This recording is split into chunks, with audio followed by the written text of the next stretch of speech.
زمانی از برای نشر دانش گذر افتاد سوی بنگلادش.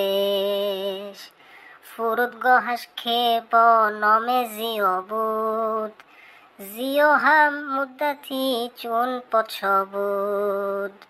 نخستین مقصد ما بود گلشن، گذشتیم از فراوان کوی و برزن. پس از آن هم به فیض آسمانی، گرفتم خانه ای در بنانی. دوم منزل به دلیا بود و صاحب خانه مردی بیریا بود.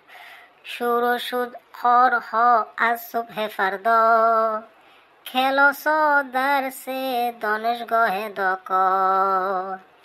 نخستین آشنایی ها در این بوم، چو عبدالله و سلما بود و کلثوم. کنیزا زینت آراشی بودند و رفتارگاهی می نمودند. سه دانشجو همه اهل خدا بود، میا سیف الله نورالهدی بود. پس از آن هم گروهی از جوانان، کمال الدین سراجی و صبورخان. محیط کار خیلی با صفا بود، ایماج الدین رئیس کل ما بود. کنیزان سال بودش رهبر ما و سال بعد هم شد زینت آرا. بهاری بود و فصل خوب لیچی، عجب خوشمزه و محبوب لیچی.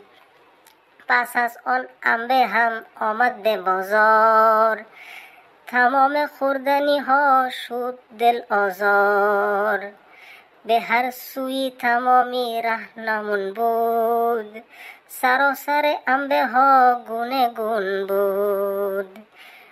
بیاراهای سبز و خوب و عالی، همه از شهرها بود انتقالی. کتل هم در میان میوه ها فرد، برونش سبز و سخت و از درون زرد.